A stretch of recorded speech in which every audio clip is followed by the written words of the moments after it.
And we're going. All right. Welcome to the second episode of the Q Line podcast. Um, I got a bit of an interesting topic today. I feel like a lot of people do talk about it, but not in a straight on the point sense. More in like, where are the parks going? Are they achieving what they're trying to? This and that. But I, as someone who has a lot of Disney kind of stuff in their life, I want to just address the issue straight up. Is is Disney losing the magic? And for sake of relevance to this video and this channel, I'm gonna keep it to talking about the parks. So for sake of organization, I did kind of want to break it down, not in one big Google spreadsheet of like this park, this ride, this thing, this is bad or good. More just in a general sense, I kind of want to talk about the rides and the parks and just the overall like aura or magic of the parks. But I still wanted some way to be able to talk about them individually. So the first thing I want to get into, I think, is the rides and kind of the evolution of them within the parks, and if they stay in whatever definition of magical or containing magic we have. So my definition of magic, which I feel like is pretty fair, especially in terms of theme parks and rides, is like being able to distract the audience member or customer from the fact that they're an audience member or a customer. I guess there's nothing wrong with being an audience member, but you know what I'm getting at is being able to distract yourself from the real world and you're in this magical place. And that's where I want to kind of stem my arguments from in this. So I think before getting into any recent updates or changes or new stuff, I want to dig into the older stuff and why those remain magical, at least for the most part. And honestly, it's really easy to just throw this out there as an argument, but I think it remains true is the idea of a cash grab, right? I mean, the idea of any business ever is to profit, right? Like that's what you're doing as a business. With that being said, though, I mean, there's a million stories about how under budget Disneyland was under construction, or maybe not even under budget, but how it wasn't really meeting these and that quotas, right? Of like, I mean, it seemed to open late. They didn't have a lot of money to it, but they were being built in a way where like every dollar Walt could put towards it, he would, because it was, I don't want to say like a hobby or passion project, but it was like his baby, right? It wasn't just to get a dollar from it. So I think a lot of the older rides like Pirates, or let's say like Haunted Mansion even, or not just day one stuff, of course, but anything in those first couple decades of the park, I'd say were just not. And we'll get into newer stuff and how it counteracts this, but I just want to say not for a quick buck, right? I mean, there's a lot of quick bucks that can get you at Disney World and Disneyland, but those rides were made solely so that an audience member could walk in and get fully transported into this real world, not just because of 40x screens and water effects and RGB or RTX lighting, right? It wasn't necessarily the technical aspect of it, but it was the passion behind it, and that this is like almost Chuck E. Cheese in the sense of where a kid can be a kid, but it's this place for adults where, of course, they can take their kids. But if you go here, it's back to this original idea of childhood and the wonder of that, and back to the magic of that, right? That's what we're here to talk about. And rambling off a little bit, but I mean, that's what we're here for, right? And you know what else is magical? The sponsor of today's video.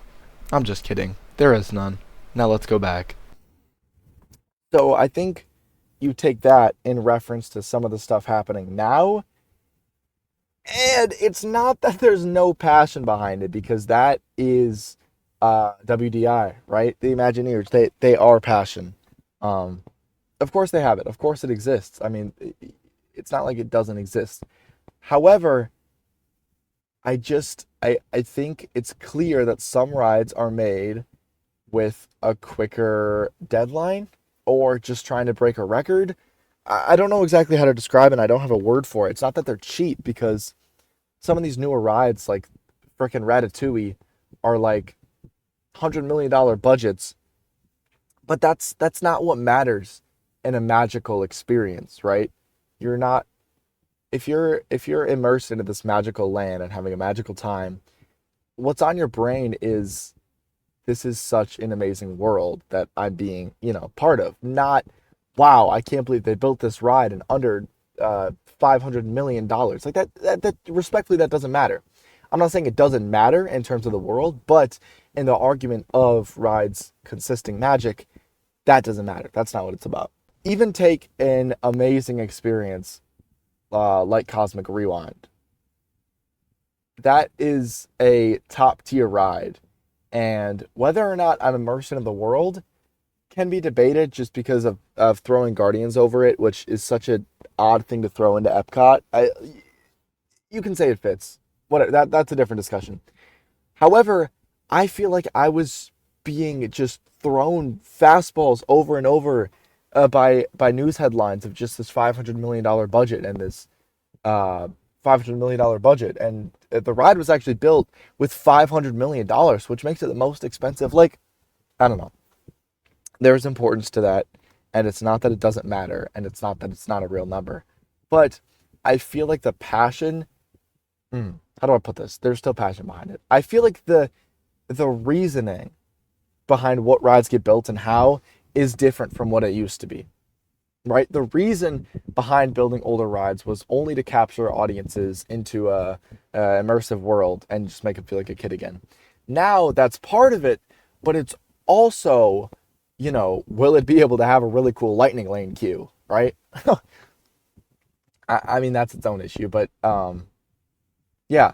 So I think that's the main issue with the rides, is that something like Tiana's Bayou Adventure, it's not that it doesn't put you in the world of Princess and the Frog, but it's that I don't feel like someone really wants me there, right? Even Splash Mountain, there's some stuff to say about that prior IP, but the ride itself, it was cute, right? I felt like it was just, oh, let's take you on this little journey throughout the river and the Critter Country or whatever. Maybe that's the new one. I don't know. But Tiana's, I feel like it's like another just kind of technical thing, where it's like they're trying to test what they can with screens and animations and new ways to do this and that. And I'm like, I feel like nobody at the company actually wants me in the world of Princess and the Frog. And that might sound stupid, because it's just about quality and not how much they want you in the world. But I don't know. I feel like that's a pretty fair thing to argue, that I should want the company to want me there, and not just be seeing a technical marvel. Now, I think where you get a really good mix of that is something like Flight of Passage. And I've only been on Flight of Passage once, and I have my critiques, because I don't know if it was the glasses or the screen getting blurry over time, but I had a not so beautiful ride. It was a little blurry, and the breathing below me, that I was really just, I don't know, I heard a lot about it, of how cool it was. I feel like was not bad at all. Of course, I couldn't uh, manufacture a ride any better, but it was just moving up and down. However, that is the kind of world building that I think is important here. I'm just sorry, I'm losing my train of thought. Um, I think that's the kind of thing we need in these parks, is we can get these $500 million budgets. It's not that money can't be spent, but I think that money has to be put to a place of world building, and actually really wanting to put the riders into the world, rather than just being able to say you spent that much money and have a really cool roller coaster track. I love roller coasters, right? But there's a good mix between the two, and I feel like Flight of Passage is kind of the blueprint for that, right? I mean, it's very very advanced technically or technologically or whatever, And at the same time, I really feel like I'm in the world within the queue, seeing the different avatars or Navi or whatever, and then going into that world. And that's really true because I don't even care much for the Avatar movies. Like respectfully, I saw the first one, and then I didn't get to the second one. Then the third one came out, and I'm like, oh, this is a project for another year. But I did not like them. It's I have some sort of experience in the world. I'm like, yeah, I remember Avatar. Um, but going on that ride, it's just like, wow, they really want to put you into that world. Not to make this about anyone else, but I feel like that is also really apparent in Epic Universe and some of the other Universal projects. But that's off track. That's off track. So in terms of that world building, I also want to get into just the parks in general, the landscape, I guess, the aura, the magic, walking around, seeing, smelling, touching, kissing, um, just all of it. So I think that's where we're at the weirdest point. We have, like, let's say you walk into Magic Kingdom, you feel the magic down Main Street, and you feel in a Frontierland, and you feel in an Adventureland.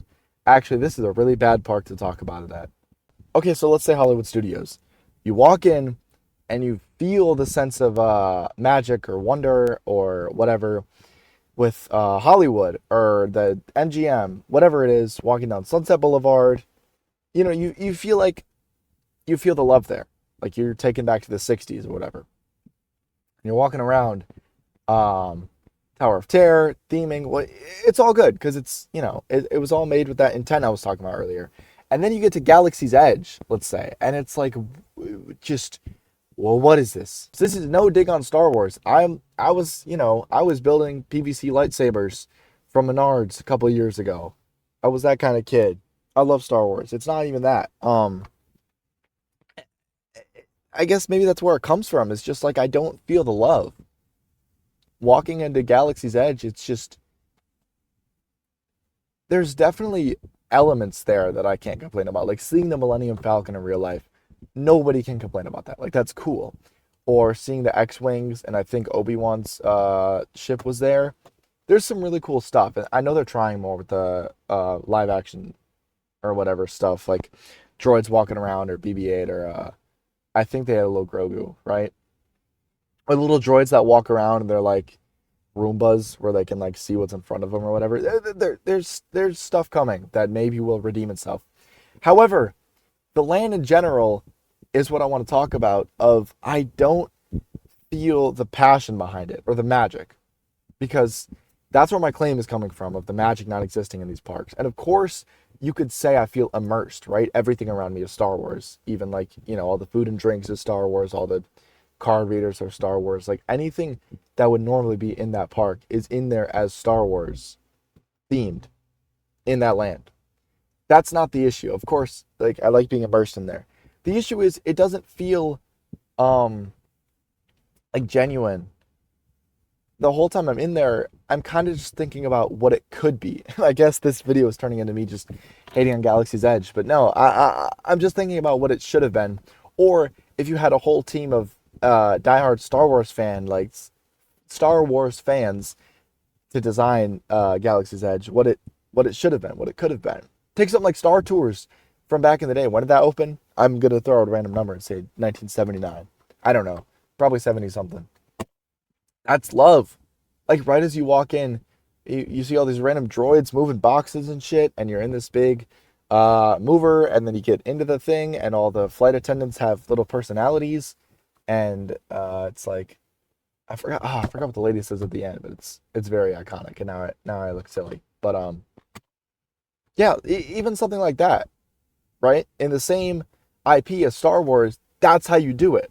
That makes me feel like the engineers and the designers care about me as an audience member and want to put me in the most magical place I can. So with that, I guess we can stick on the theme of IPs, which people drag and drag and drag on about. So I'm not going to sit here and say they're ruining the park because there's a way to do them right. I don't think they're saving the parks in any way, but it is what it is. However, in terms of this, magic theme of immersion, the IPs get to be an issue really quick. I want to say And Epcot, I think, is the weirdest spot because Epcot's always had such a weird history, right? I mean, when Walt's original dream, it was like this. Uh, shoot, I forgot the first two letters, but I know it's City of Tomorrow, and it's this vision. It was like kind of weird, right? At first, it was like an actual like Disney city, like maybe not, but of course, that didn't go there. But it's still this sense of tomorrow and community and the future and shaping and engineering. And I'm just saying more words, but you know what I'm getting at, right? I had this sense of just like what's to come and the beauty in the future, but still celebrating our past, our present, and our future, right? I guess it's more of a time theme, if anything. It's kind of everything with like Spaceship Earth. Anyway, and then the theming of the World Showcase is like there, right? Maybe it's not all about tomorrow, but it's still like the world, and it's what the world was and what the world will be. And then it's like, hey, what about Anna and Elsa? Whether or not Frozen Forever After, right, is a good ride, I don't know. That can be debated in its own episode or whatever. That's not what I'm here for. But walking around a world showcase where each world is crafted to look straight out of that said area or country, I don't know.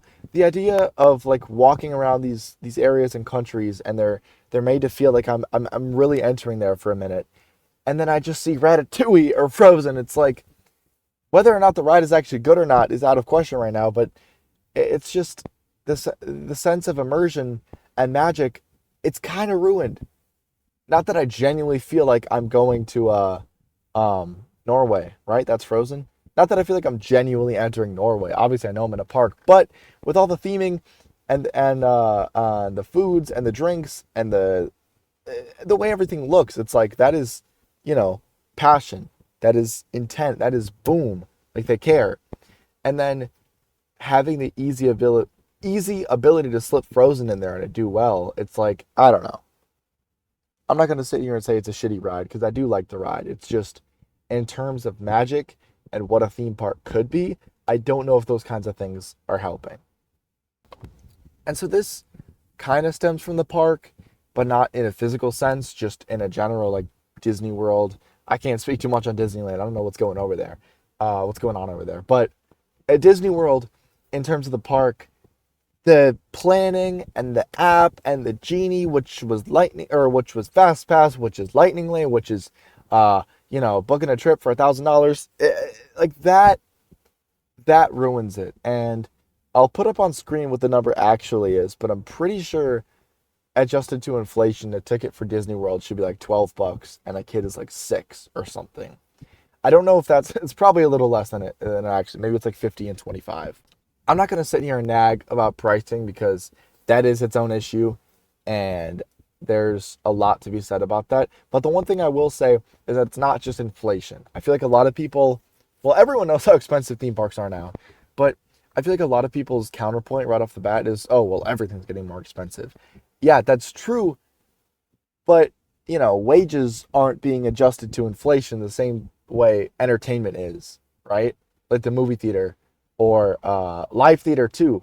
That's its own issue. So all that aside, it's too complicated trying to plan something now. And I feel like, again, in terms of magic and losing the magic, Disney is making it so just unuser friendly to do everything. Like everything I want to do there, it's like, oh, well, I have to mobile order on the app, which again isn't like an issue by itself, but it breaks this like ideal flow and communication throughout the park. Like I want to be able to just go up and do this and do that, boom.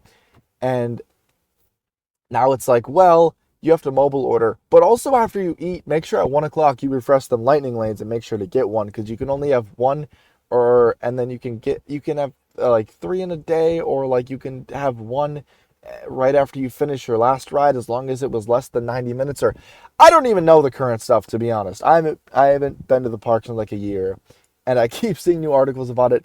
And then there's like, oh, or you could buy one for $30, which already.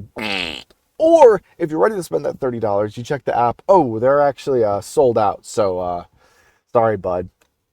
And again, not to make this about anyone else. This is a Disney centered video. Um, but Universal, I just want to say they got that shit down. Is it cheap by any means? No. But the fact that you can just buy Express Pass, meaning you can get on any ride in the fast lane once, or buy Express Pass Unlimited and do that all day. Nothing about timing, nothing about planning, just buy it and you're done. But I feel like this has been pretty negative, and I don't want that to be the theme of the video or in any way the channel. Um, that's not what I'm here to do is complain. I mean, I don't know. I'm a big fan of critiquing stuff and having, some sort of evidence, and a lot of it's personal and anecdotal. So I know it's a little oh, what's the word? It's like a fallacy, I guess. But in general, I don't think all hope is lost because again, stuff like Pandora, the world of Avatar exists. I think um I think it stems from like leadership in a way. Walt definitely had that passion, and I think you pass it on to certain people and they just don't share that same passion. There's a lot of claims for and against Eisner and Bob Iger, and I don't know. Whatever you're for or against them, they weren't Walt. And again, not that Walt was a saint, because he was, interesting guy. But in terms of the magic and the passion behind everything, he had that all in his brain. He had those characteristics. Now the new guy, Josh, what is it, Josh Diamaro, D something. I have high hopes for him just based off I don't know, gut feeling. I mean, I've seen the dude, but we don't really know what he's doing park wise yet. At least for big projects, I don't think. But again, I don't think all hope is lost. I think a lot of it comes from feedback, right? Like there's lots of examples of the community being able to be like, stop. I can't think of a Disney one off the bat, but just in general, again, the Universal stuff with all the screen rides. I don't remember when the bubble bursted. I think it was like Secret Life of Pets, where the community was finally or Universal was finally addressing people, and we're like, okay, we get it, we're done with the screen shit. And you could you could say Battle at the Ministry, but I don't know, it's on a grander scale, and I also, again, that's a separate topic, but I think my thought is that was already way in the works before all that, so they didn't want to mess stuff up. But in general, I think community feedback is a lot of it. And I think it's important that the companies listen to that. And I don't think Disney doesn't, but I think it just takes more from a it takes more for Disney to listen from the community because it's already such a staple vacation spot. Like they have such a reliable audience of people who are just going to go to Disney as their first vacation spot. Shit, I'm one of them, right? Like people go to Disney no matter what they put there. So I think it takes a lot more of people voicing their concern of, hey, you can't, not you can't do this, but this is kind of lame. This is a lot cooler. This is cheap.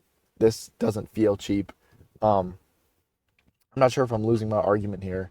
I think I stopped talking about magic and wonder, but that's where it comes from, right? I think that is at least my take on these higher up theme parks. Like I go to a Six Flags for thrill, and if I'm getting immersed in a queue, that's a really cool one up for them. But I don't expect that. Um, but in terms of these high end parks like Disney and Universal, they've had this, or you kind of go into them with this expectation. And I don't think they're failing all the time, but there's some examples. I mean, that's what this video is about. But let's just stick to Disney, not Universal. But you have this expectation of I'm going to be immersed into whatever I do. Like even if you go to a old 50s themed candy shop, right? I mean, you're immersed into the 50s. Or when you see the ragtime people singing or they do it on the piano, it's like that's the idea, is these fully expressed ideas of immersion. And I just don't want to lose that. I don't think it's gone, of course. I mean, Magic Kingdom's well, I mean, it's not the best park, but there's enough rides to be like, yeah, these are what Disney Magic is. And I think it's not an issue to stem those from IP. You know, there's there can be good rides that come from that. But I think mixing that with the beauty of a park can get a little rough. But in general, I don't think that it's just over or gone. I don't think the pixie dust ran out. I think that's almost impossible for them. If it got to a point of just cash grabbing everywhere, I think people would stop going, or it would just never get there in general. I don't think it's over. I think it just needs to be more focused on. And I have a weird gut feeling that it will be. We'll see how this new Cars and Villains Land turned out, but I feel like the world in general has gotten to a point of staleness where we're like, we need to really put passion into stuff again. And I really think that'll be apparent with Disney, especially after the release of Epic Universe to the world. I think that was abundantly clear with Epic that they want you to be in these worlds. I mean, that is literally its own video. That's nothing to be talked about here. But I think Disney can definitely see that as a company and be like, shit, let's get our game together for world building, you know? And maybe that original Disney magic is gone of, Frontierland and Adventureland and Tomorrowland of, just simple little themes into the world. If Disney moves to just IP-based theming, that's not the end of the world. It just needs to come out of passion and not just, how quick will this make revenue, right? I think Toy Story Land does a pretty good, it does a pretty good job of that, to where I'm like, yeah, I was shrunk down to the size of a toy and I'm walking around here. Like that's the kind of immersion that we need in these parks, not like Galaxy's Edge. So I'm not really sure what I'm getting at here. I've said a couple times, I don't think hope is lost, nor do I think it's at its peak right now. I just kind of want to sit here and talk about these kind of things because I think you have a lot of people who say the parks are getting too expensive. I think you have a lot of people who say Galaxy's Edge is really bad in terms of theming. I think you have a lot of people who say the rides aren't what they used to be. And I think there's a sort of Venn diagram going on with all these points. And I think right in the middle is like magic. And I've said immersion a lot, but I think, yeah, it really stems down to magic. Because that's where these parks come from, is wonder and magic and the childhood sense of being able to put yourself in a complete other world and forget about all your responsibilities, right? I mean, you're going to end up paying for lunch, but you don't want to have to think about asking fucking Genie plus AI to do it or whatever. So that's where I'm at. Um, Feel free to agree or disagree or say I sound stupid or leave a comment of stuff I missed that you think should be talked about. I kind of just want to sit down and get these thoughts out of my head. I don't really have a script going into here. I was kind of just like the idea of this Disney magic, movies and shows, and they can, that's their own discussion. But parks wise, is it still here? Are we losing it? Okay, are we losing it? No. Are we losing it currently? I don't think so. Have we lost a little? Yes. I think that's true, that we've lost some. But I don't think we're actively losing it. I think we're actively like at the bottom of a parabola to where like it's about to go back up. I don't think we're all lost. But that's where I'm at, is that I think it needs to be focused on, and I think more people need to talk about just that magic in general, where obviously like you're older, your brain's developing, you're not really like thinking this is some third world place like Disney World isn't on Earth. However, I think that should be the goal behind it. I think that should be the passion, the intent, the whatever words I've already said should be to try and put their audience in another world. So that's where I'm at. That's my take, that's my claim. Um and I guess that's about everything I wanted to get through really. There's some other stuff you could talk about in terms of like, I don't know, animatronics and stuff, but that's the kind of stuff I was talking about earlier, where it's like tech. And I don't think immersion comes from the highest level tech. Does it help? Sure. But I think immersion comes from passion. And the purest of like intent behind it. So that's actually gonna wrap up this video. I've said that I was gonna end it a couple times now, but I just wanted to put out these thoughts I've been thinking about this morning. I woke up and I was like, Disney magic. That's a take I can talk about. So I hope you've enjoyed this last 30 minutes or so of me talking it up. I'll try and figure out a good enough schedule to keep uploading on here for now. I'm just going to sit down and put out stuff when I can, but I do want to get together a better setup and a better routine of maybe twice a week or something. That's to be figured out. But for now, I just want to be able to sit down and put my thoughts out there. So appreciate all of you out there listening, if there are any, and whoever there is. I really appreciate you taking your time out of your day to sit here and listen to me. So with that, I hope you have all a magical day filled with actual magic. And yeah, that'll do it. So thank you.